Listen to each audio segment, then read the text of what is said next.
Time is an audio which is the third part of the Big Finish box set known as the Diary of Riversong Series 2, which was released on the 25th of December 2016. It stars Alex Kingston as River Song and Colin Baker as the Sixth Doctor. It was written by James Goss, and hold on, it seems there's been a mix-up.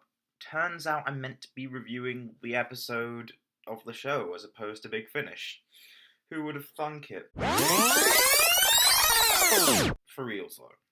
World Enough in Time is the first part to the new Who Series 10 finale, written by Stephen Moffat. It stars Peter Capaldi as the Doctor, Prom Lackey as Bill, and Matt Lucas as Nardole. This episode also features Michelle Gomez and John Simmons, different incarnations of the Master, with Nicholas Briggs voicing Lee's bad boys, the Mondasian Cybermen. So the episode begins with the Doctor stepping out of the TARDIS in the snow, which, theory time, I think it might be Antarctica in the year 1986.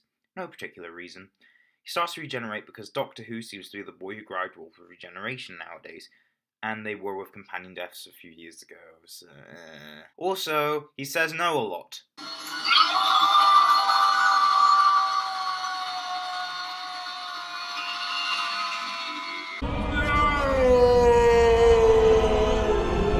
After the titles, we get to see shots of the spaceship that this episode is set in. It reminds me of the title sequence for Red Dwarf Series 1 and 2, but I thought this scene was a little dragged out. I was just waiting for Missy to come out of the TARDIS and say, "Hello, I'm Doctor Who." Now, I didn't like it from the initial clip, but having it extended and watching it in the episode, I've actually grown to like it. And we get a funny moment where the Doctor tells Bill that Missy's winding her up, which, to be brutally honest, #relatable. On the topic of Missy dabbing, I have no objection to using the modern culture in Doctor Who. My issue is with the show integrating meme culture. It looks to me like the show is a middle-aged dad, like, dabbing saying to his children, like, "Look, I'm so down with the kids."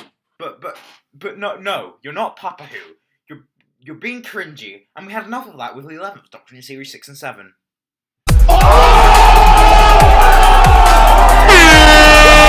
Nardole then notices there's a black hole, but unfortunately no more Mega. Missy identifies that it's reversing, and then the episode's resident member of the Blue Man Group, George, engages a Skype call where Missy makes a meta joke. These are my disposables. Exposition and comic relief. We're not functions. But then Papa Smurf threatens everyone with a gun, asking who's human. Bill says that she is. The gun's pointed at her. The Doctor tries to distract him, but then Bill kind of ends up with a hole in her chest. I think she'll be fine, you know. Just a flesh wound. Also, when he asks Missy if she's human, she replies with, "Are you human?" Oh, don't be a bitch. Then flashbacks, and more flashbacks, then #Twissy baiting flashbacks. Note, I do not condone the Twissy ship. And back to Bill with her whole, that sounds wrong. I'm keeping it. Then some patients. Brian Minchin confirmed that they are called patients. Yes, we call them the patients.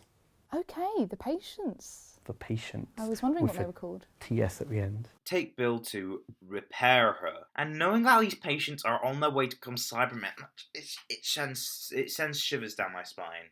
I'll explain why when I find something creepy later on.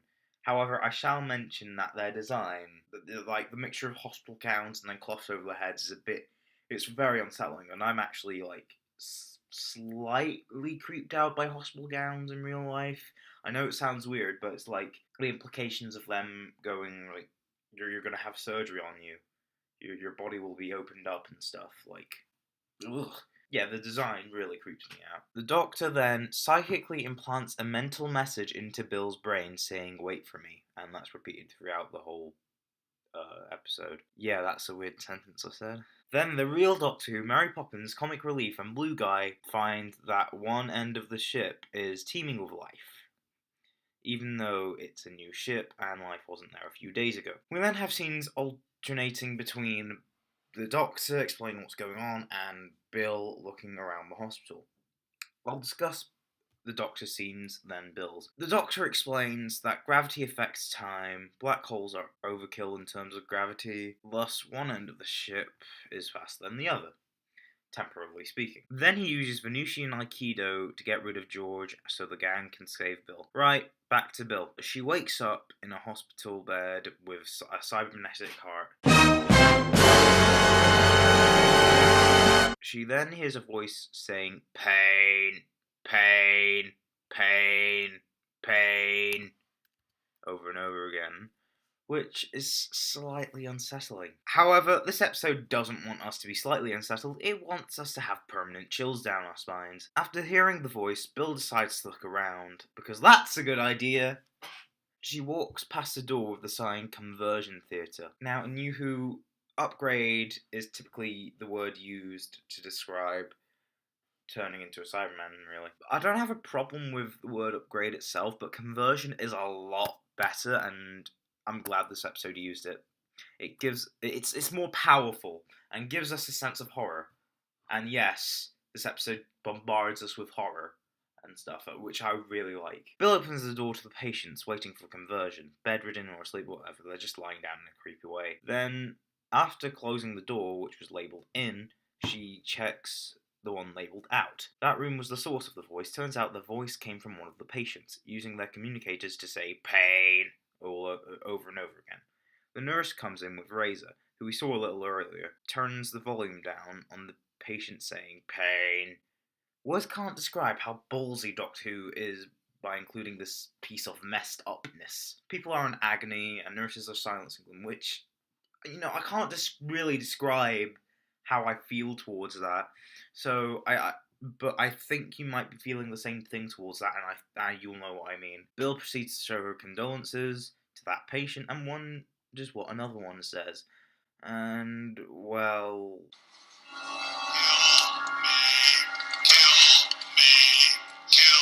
That is the thing that creeped me out the most, built upon everything else, especially my previous point and points I've brought up in other videos, such as my top 5 scariest monsters video. The Cybermen were my number 1 choice, sorry for spoilers, but I bring up that reason that they're being cybernetically enhanced bit by bit, limb by limb, having their emotions taken away as well, all that jazz. But I do bring up a line from the Silver Turk, which emphasises the terrifying process, the smell of antiseptic, so that implies that it's more like a treatment, it's more like a surgical procedure as opposed to I don't know, putting armor on you or something. But in the early stages of the Cybermen, they didn't know how to get rid of pain or emotion, which would mean if you were a Cyberman, or in this case a patient, your pain would be beyond comprehension. Sorry, I got a bit carried away there.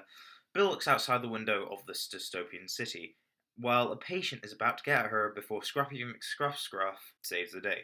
He offers Bill tea, and we have a funny scene with him, and yeah, he has a live feed of the top of the ship, but the live feed is being so slow that it might as well be a still image, due to the time dilation. Bill talks about the Doctor's expressions and what he's going to do, and nothing really happens apart from Sabretooth from the original X-Men film says why conversion is necessary, survival and strength. That was a horrible impression, I'm sorry. And the mention of Operation Exodus, which I'll probably mention in the next review, because it's not really done that much in this review. Until the Doctor, Nardole, and Missy take the lift down to the bottom of the ship. And then while the gang are going down, Razor takes Bill to the conversion theatre, so that she can get, converted. Razor then meets up with Missy when she arrives, but then she finds out the ship isn't from Earth, but in fact, Mondas! Dun dun dun. Then a Mondasian Cyberman stomps out of the dark. What was New Who's obsession with Cybermen stomping? These Cybermen didn't stomp on the 10th planet, so just why? Rant over. Then the bit that bothered everyone in the next time trailer happened, which wasn't so bad. I'll show you in this comparison. A Mondasian Cyberman. It's a Cyberman. A Mondasian Cyberman. People didn't like it because the Doctor was saying, "Oh, it's a Mondasian Cyberman." People didn't like how it was. The Doctor was naming the type of Cyberman it was, which in the actual episode it doesn't bother me that much, mainly because he does say it's a Cyberman, and then says what type of Cyberman it is. It's better. It's not the best thing they could have done, but still a lot better than what we thought we were going to get from the next time trailer. Anyway, then Razor reveals something. It was me, the Master, the whole time! I like this. It harkens back to what classic Who Masters would have done, and it's brilliant.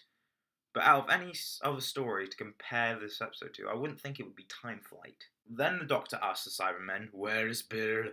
Then the Cyberman replies with, I am Bill Potts. "Knew who did it! It made the Cybermen a threat, because, like, just the Cybermen converted a companion. Well, yes, that makes them a threat, and that's perfect in the narrative.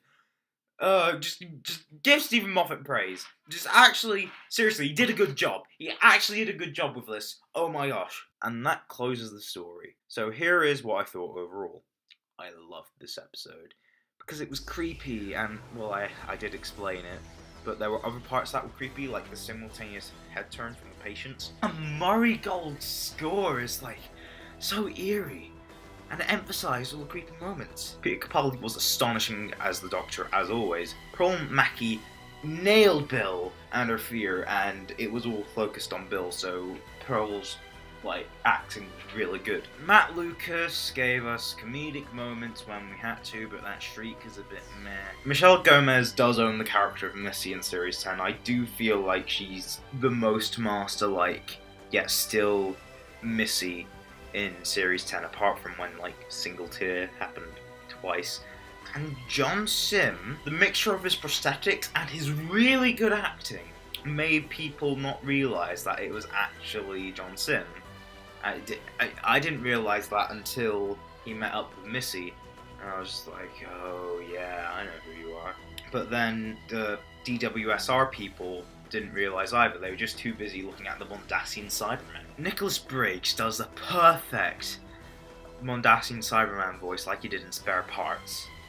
It sounds so much like they did in the 10th Planet. I didn't like some of the direction. It was a little off. Some zoom-ins, when the Master reveals. There was also, in some screens, dynamic camera angles which simply wouldn't happen when someone was looking at them through live feed. I mean, I'm not meaning Razor and Bill, or I guess the Master and Bill. I'm meaning Blue Guy, George, whatever.